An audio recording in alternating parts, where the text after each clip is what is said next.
नमस्कार, पुल top stories में आप सभी का बहुत बहुत स्वागत है। आज से हम महाभारत की एक सीरीज शुरू कर रहे हैं और आज ये महाभारत की पहली वीडियो है।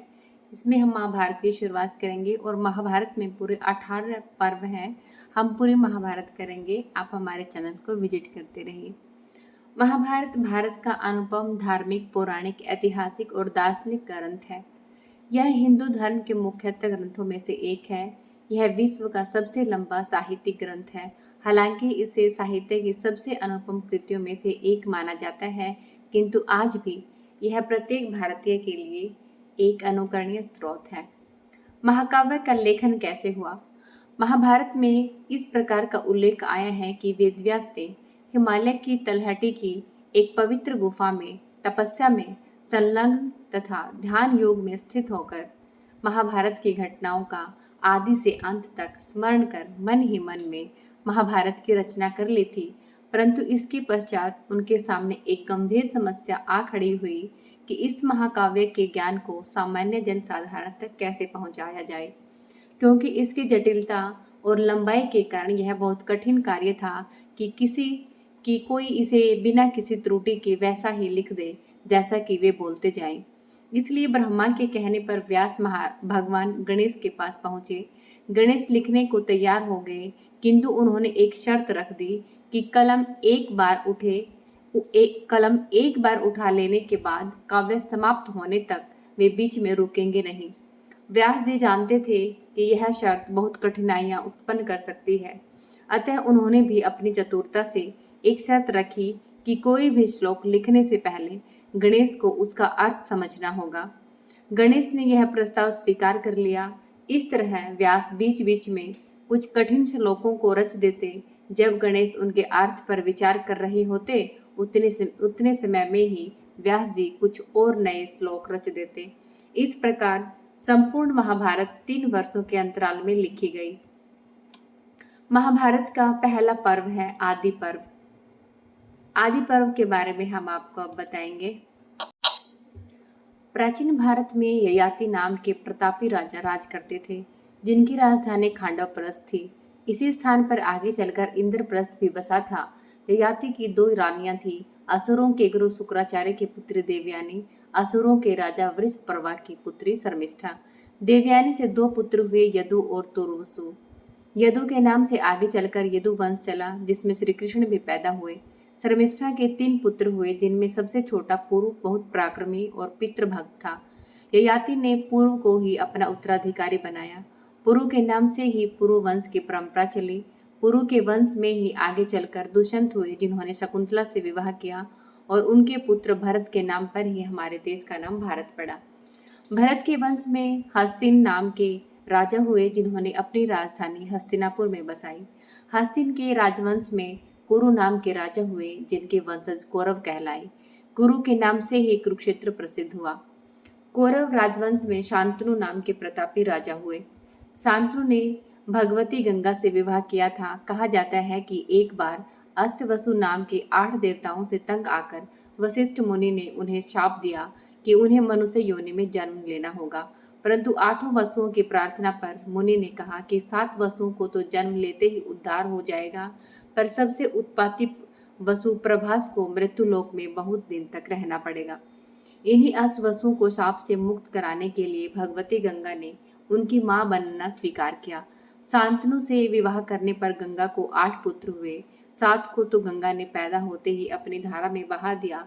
8वें पुत्र को शांतनु ने ही नहीं बहाने दिया। तब गंगा इस पुत्र को अपने साथ स्वर्ग ले गई तथा इसका नाम देवव्रत रखा। देवव्रत ही आगे चलकर भीष्म के नाम से प्रसिद्ध हुए। एक दिन गंगा तट पर शांतनु ने देखा कि एक बालक ने अपने बाणों से गंगा के प्रवाह को रोक रखा है। तभी गंगा प्रकट हुई तथा शांतनु को बताया कि यह आपका पुत्र देवव्रत है। शांतनु ने इसी पुत्र को अपना उत्तराधिकारी घोषित किया। एक बार शांतनु ने यमुना नदी के किनारे एक सुंदर धीवर कन्या सत्यवती को देखा। उससे विवाह करने की इच्छा प्रकट की। सत्यवती का पिता विवाह के लिए तैयार हो गया, पर उसने एक शर्त रखी कि उसकी कन्या का पुत्र ही राज्य का उत्तराधिकारी होगा। शर्त को सुनकर राजा सोच में पड़ गए तथा दुखी रहने लगे। पिता के दुख को जानकर देवव्रत स्वयं धीवर के पास गए और कहा कि आपकी कन्या का पुत्र ही राज्य का उत्तराधिकारी होगा। देवर ने कहा कि मुझे आपकी बात पर पूरा भरोसा है, पर आपका पुत्र यदि राज्य का दावा करेगा तो मेरी कन्या के पुत्र का क्या होगा। इस पर देवव्रत ने प्रतिज्ञा की कि मैं आजन्म ब्रह्मचारी रहूंगा तथा आपकी कन्या का पुत्र ही राज्य का उत्तराधिकारी होगा। देवव्रत की इस भीष्म प्रतिज्ञा के कारण ही उन्हें भीष्म का कहा जाता है। शांतनु का विवाह सत्यावती से हो गया तथा उन्हें 2 पुत्र हुए, चित्रांगद और विचित्रवीर्य। शांतनु के बाद चित्रांगद ही गद्दी पर बैठे। चित्रांगद की मृत्यु के बाद विचित्रवीर्य गद्दी पर बैठे। विचित्रवीर्य के विवाह योग्य होने पर भीष्म को काशी नरेश की 3 कन्याओं अम्बा, अंबिका और अंबालिका के स्वयंवर का निमंत्रण मिला। भीष्म विचित्रवीर्य को साथ लेकर स्वयंवर में गए तथा तीनों राजकन्याओं को बलपूर्वक रथ में बैठाकर ले आए। अम्बा ने भीष्म से निवेदन किया कि मैं मन से सालव राज्य को अपना पति मान चुकी हूँ, इसीलिए भीष्म ने उसे मुक्त कर दिया और अंबिका एवं अंबालिका से विचित्रवीर्य का विवाह हो गया। अम्बा साल्वराज के पास पहुंची, पर साल्वराज ने उसे स्वीकार नहीं किया। दुखी अम्बा का मन भीष्म से बदला लेने का वर प्राप्त किया। आगे चलकर यही अम्बा शिखंडी के रूप में जन्मी तथा भीष्म की मृत्यु का कारण भी बन गई। विचित्रवीर्य से अंबिका को धृतराष्ट्र तथा अंबालिका को पांडु नामक पुत्र पैदा हुए। विचित्रवीर्य की मृत्यु के बाद पांडु को राजगद्दी पर बिठाया गया, क्योंकि धृतराष्ट्र जन्मांध थे। भीष्म ने अंबिका की एक दासी के पुत्र विदुर का पालन पोषण किया, राजकुमारों की तरह। यही विदुर धर्म नीति के पंडित हुए।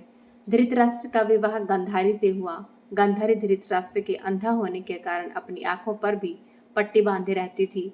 धृतराष्ट्र के 100 पुत्र, 1 पुत्री हुई। पुत्रों में सबसे बड़ा दुर्योधन तथा पुत्री का नाम था दुसला, जिसका विवाह जयद्रथ के साथ हुआ। धृतराष्ट्र की दूसरी पत्नी से युयुत्सु नाम का पुत्र पैदा हुआ था। पांडु का विवाह सूरसेन की कन्या पृथा से हुआ। उसी को कुंती के नाम से भी जाना जाता है, जो श्री कृष्ण की बुआ लगती थी। कुंती की सेवा से प्रसन्न होकर दुर्वासा ऋषि ने उसे एक ऐसा मंत्र बताया था जिससे वह किसी देवता का आह्वान कर सकती थी। कौमार्य में ही कुंती ने मंत्र की परीक्षा लेने के लिए सूर्य का आह्वान किया तथा सूर्य की कृपा से एक पुत्र की प्राप्ति हुई। लोकलाज के भय से कुंती ने उसे गंगा में बहा दिया। कौरवों के सारथी अधिरथ ने उसका पालन पोषण किया। कर्ण के नाम से प्रसिद्ध यह बालक सारथी द्वारा पाला गया था, इसीलिए सूत पुत्र कहलाया। कुंती से पांडु के 3 पुत्र हुए, युधिष्ठिर, भीम, अर्जुन। उनकी दूसरी पत्नी माद्री से उन्हें नकुल और सहदेव प्राप्त हुए। इस प्रकार धृतराष्ट्र के पुत्र कौरव तथा पांडु के पुत्र पांडव कहलाए। वन विहार करते समय पांडु की मृत्यु हो गई तथा उनकी रानी माद्री उन्हीं की चिता के साथ सती हो गई। कुंती ने ही 5 पुत्रों का पालन पोषण किया। कौरव और पांडवों की शिक्षा कृपाचार्य की देखरेख में होने लगी। दुर्योधन धृतराष्ट्र का सबसे बड़ा पुत्र होने के कारण अपने आप को ही राज्य का उत्तराधिकारी समझता था। वह पांडवों से ईर्ष्या रखता था तथा भीम से विशेष रूप से जलता था। भीम भी कौरवों को खूब सताता था। दुर्योधन ने भीम को मारने की योजना बनाई। वह जल क्रीड़ा के बहाने भीम को गंगा तट पर ले गया। उसने भीम के भोजन में विष मिला दिया तथा जब वे अचेत होकर जमीन पर गिर पड़े तो लताओं से बांधकर गंगा में बहा दिया। भीम के घर पर न पहुंचने पर सभी को बहुत चिंता हुई। गंगा में बहते समय भीम को विषैले नागों ने डस लिया तथा नागों के विष से भोजन का विष का प्रभाव समाप्त हो गया। वे जल से बाहर आ गए। पांडव भीम को जीवित पाकर बहुत प्रसन्न हुए और दुर्योधन तथा उसके भाइयों में फिर से चिंता व्याप्त हो गई। शस्त्र शिक्षा में पांडव कौरवों से सदा आगे रहते थे। एक दिन जब वे शस्त्र विद्या का अभ्यास कर रहे थे, उनकी गेंद एक कुएं में गिर गई। युधिष्ठिर ने जब कुएं में झांका तो उनकी अंगूठी भी कुएं में गिर गई। तभी उन्हें एक तेजस्वी ब्राह्मण उधर आता दिखाई दिया। ब्राह्मण ने राजकुमारों की चिंता का कारण पूछा तथा एक सीख मंत्र पढ़कर कुएं में छोड़ी। वह सीख गेंद पर तीर की तरह चुभ गई। इसी तरह उसने कई और सीखें कुएं में फेंकी, जो एक दूसरे के ऊपरी सिरों पर चिपकती चली गई। जब सीख इतनी लंबी हो गई कि कुएं के सिरे तक आ गई तो उन्होंने सीख को खींच लिया तथा गेंद को बाहर निकाल लिया। राजकुमारों को बहुत आश्चर्य हुआ। उन्होंने युधिष्ठिर की अंगूठी भी निकालने की प्रार्थना की। ब्राह्मण ने धनुष से बाण चलाकर अंगूठी को बाण की नोक में फंसाकर बाहर निकाल दिया। नाम पूछने पर पता चला कि वे आचार्य द्रोण थे। उनका विवाह कृपाचार्य की बहन कृपि से हुआ था और उनके पुत्र का नाम अश्वत्थामा था। पांचाल के राजा द्रुपद आचार्य द्रोण की सहपाठी थे तथा दोनों से गहरी मित्रता थी। द्रुपद ने उनसे वादा किया कि वे राजा बनने पर वे द्रोण को आधा राज्य दे देंगे पर राजा बनने में, पर उन्होंने न केवल अपना वादा भुला दिया अपितु द्रोण का अपमान भी किया। तभी से द्रोण के मन में द्रुपद से बदला लेने की भावना घर कर गई थी। द्रोणाचार्य के शस्त्र विद्या में प्रभावित होकर भीष्म ने द्रोणाचार्य को राजकुमारों की शिक्षा दीक्षा के लिए रख लिया। इनकी शिक्षा से सभी राजकुमार धनुर्विद्या में निपुण हो गए, पर अर्जुन सबसे दक्ष थे तथा इसीलिए द्रोण को सबसे अधिक प्रिय भी थे। एक दिन गुरु द्रोण ने सभी शिष्यों की परीक्षा ली। उन्होंने एक पेड़ की ऊंची डाल पर लकड़ी की एक चिड़िया रख दी तथा कहा कि चिड़िया की आंख में लक्ष्य भेद करना है। सबसे पहले युधिष्ठिर की बारी आई। द्रोण ने उनसे पूछा कि तुम इस समय क्या देख रहे हो? युधिष्ठिर ने बताया कि मैं आपको तथा पेड़ की डाल पर रखी चिड़िया को देख रहा हूँ। द्रोण ने उनसे कहा कि तुमसे लक्ष्य भेद नहीं होगा। एक दूसरे करके सभी राजकुमारों ने लगभग ऐसा ही उत्तर दिया तथा द्रोण ने सभी को हटा दिया। अंत में अर्जुन की बारी आई। जब वही प्रश्न अर्जुन से किया गया तो उन्होंने कहा कि मुझे केवल चिड़िया की आंख ही दिखाई दे रही है। यह सुनकर अर्जुन ने तीर चलाया जो चिड़िया की आंख में जाकर लगा। उस दिन से अर्जुन द्रोणाचार्य की ओर भी प्रिय हो गए। एक दिन एकलव्य नाम का भील बालक गुरु द्रोण के पास धनुर्विद्या सीखने की इच्छा से आया। गुरु द्रोण ने उसे बताया कि वे केवल राजकुमारों को ही शिक्षा देते हैं। बालक चला गया, पर उसने गुरु द्रोण की मूर्ति बनाकर धनुर्विद्या का अभ्यास किया तथा धनुर्विद्या में निपुण हो गया। एक दिन सभी राजकुमार जंगल में खेलने गए। एक कुत्ता भी उनके आगे आगे चल रहा था। कुछ आहट पाकर वह भौंकने लगा। एकलव्य ने एक एक करके कई तीर छोड़े जो कुत्ते के मुंह में जा घुसे। कुत्ते का भौंकना बंद हो गया, पर उसे कहीं चोट नहीं आई। राजकुमारों को बहुत आश्चर्य हुआ जब उन्होंने एकलव्य से पूछा कि वे उसे धनुर्विद्या किसने सिखाई, तो उसने अपने गुरु द्रोण की मूर्ति की ओर इशारा किया तथा कहा, आचार्य द्रोण ने।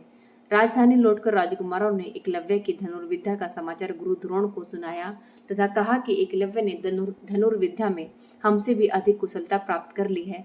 गुरु द्रोण ने बताया कि एकलव्य को जो सिद्धि मिली है वह उसकी गुरु भक्ति तथा श्रद्धा का परिणाम है। एक दिन भीष्म पितामह ने गुरु द्रोण को सलाह करके शस्त्र संचालन के प्रदर्शन की व्यवस्था की। निश्चित समय पर रथस्थली दर्शकों से भर गई। भीष्म, धृतराष्ट्र, गांधारी, कुंती, विदुर आदि सभी उपस्थित थे। सभी ने अपना अपना कौशल्य दिखाया तथा सभी का मन मोह लिया। विदुर ने धृतराष्ट्र को प्रदर्शन का वृतांत सुनाया। भीम और दुर्योधन ने गदा युद्ध का कौशल दिखाया।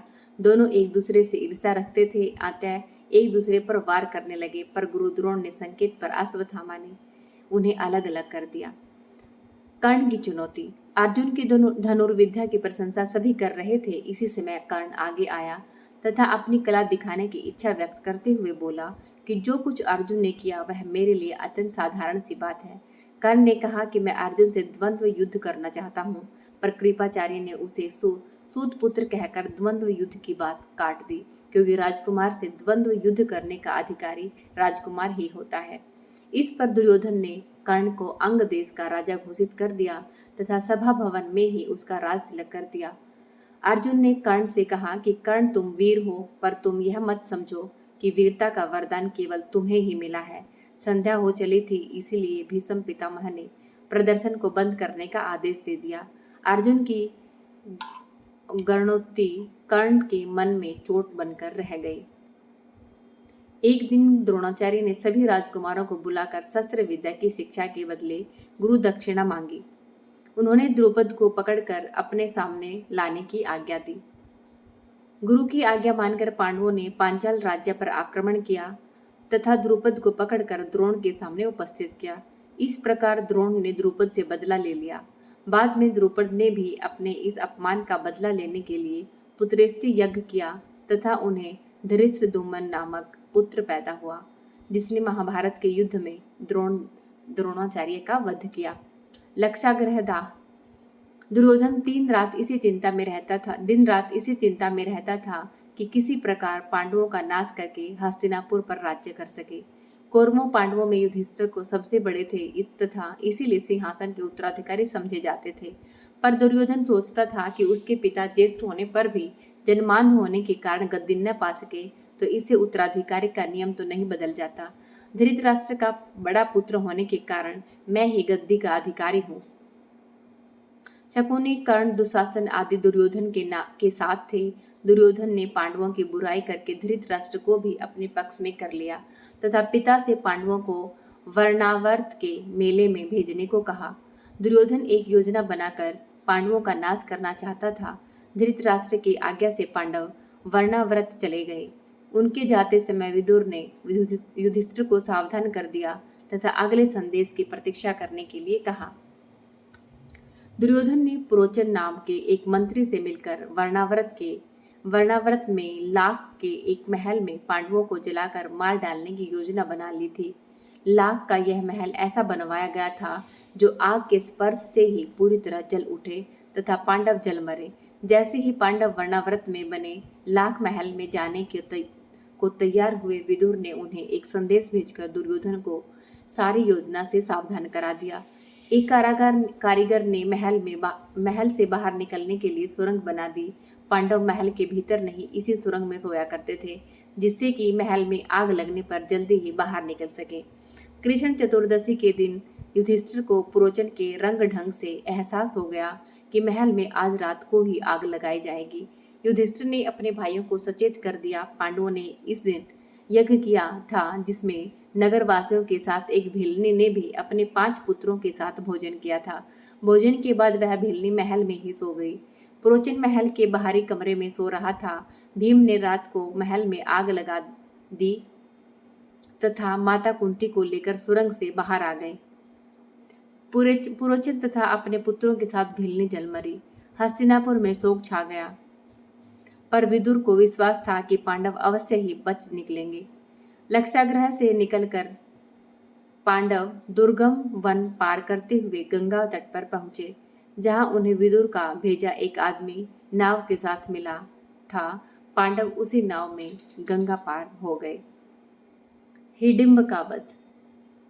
गंगा पार करके पांडव दक्षिण की ओर बढ़ते रहे तथा घने जंगल में पहुंच गए। थकान और भूख प्यास से सभी का बुरा हाल था। भीम सबको एक वट वृक्ष के नीचे बैठाकर पानी की तलाश में इधर उधर देखने लगे। पेड़ पर चढ़कर उन्होंने पास ही कुछ पक्षी देखे तथा समझ लिया कि अवश्य ही उधर पानी है। वे उसी तरफ गए और जलाशय के किनारे पहुंच गए, जहां उन्होंने अपनी प्यास बुझाई तथा स्नान किया। वे माता और भाइयों के लिए भी पानी लाए। थकान होने के कारण वे सब सो गए थे। उस जलाशय के पास हिडिंब नाम का एक राक्षस रहता था। उसकी बहन हिडिंबा भी उसी के साथ रहती थी। जैसे ही राक्षस को मानव गंध की मिली, उसने अपनी बहन को उन्हें मारकर मांस लाने को भेजा। हिडिंबा भीम को देखकर मोहित हो गई। उसने सुंदर युवती का रूप धारण कर लिया तथा बोली कि मेरे भाई ने मुझे तुम्हें मारने के लिए भेजा था, पर मैं तुमसे विवाह करना चाहती हूँ। सोए हुए लोगों को जगाओ, जिससे कि मैं उन्हें अपनी माया से सुरक्षित स्थान पर पहुंचा दूं। यदि मेरा भाई यहाँ आ गया तो वह सबको मार डालेगा। वह बड़ा क्रूर तथा बलवान है। भीम ने कहा कि मुझे तुम्हारे भाई से कोई भय नहीं है। तभी वहाँ हिडिंब आ गया। जब उसने अपनी बहन को सुंदर युवती के रूप में भीम के साथ बात करते देखा तो अत्यंत क्रुद्ध हो गया। पहले वह हिडिंबा को ही मारने दौड़ा। भीम ने उसे बीच में ही पकड़ लिया। दोनों में भयंकर युद्ध होने लगा। शोर सुनकर पांडव तथा माता कुंती जाग गई। तभी भीम ने हिडिंब को पटक दिया तथा उसके प्राण निकल गए। माता कुंती ने युधिष्ठिर की सलाह पर भीम को हिडिंबा से विवाह करने की अनुमति दे दी। समय पर उसे एक पुत्र प्राप्त हुआ, जिसका नाम घटोत्कच रखा गया। वह बहुत पराक्रमी योद्धा हुआ। जब भीम अपनी माता और भाइयों के साथ उस वन को छोड़कर आगे जाने की तैयारी करने लगे तो घटोत्कच ने भीम से कहा कि पिताजी, जब भी जरूरत हो मुझे याद कीजिएगा, मैं आपकी सेवा में उपस्थित हो जाऊंगा। वन मार्ग पर चलते चलते एक दिन पांडवों की भेंट महर्षि व्यास से हुई। महर्षि व्यास ने पांडवों को ढांढस बंधाया तथा उन्हीं की सलाह पर पांडव ब्रह्मचारियों का वेश धारण कर एक चक्रा नामक नगरी में एक ब्राह्मण के घर रहने लगे। 5 भाई भिक्षा मांग कर लाते तथा उसी को बांटकर अपना पेट भरते। एक दिन भीम घर पर गए, तभी माता कुंती ने अपने आश्रयदाता ब्राह्मण के घर रोने की आवाज सुनी।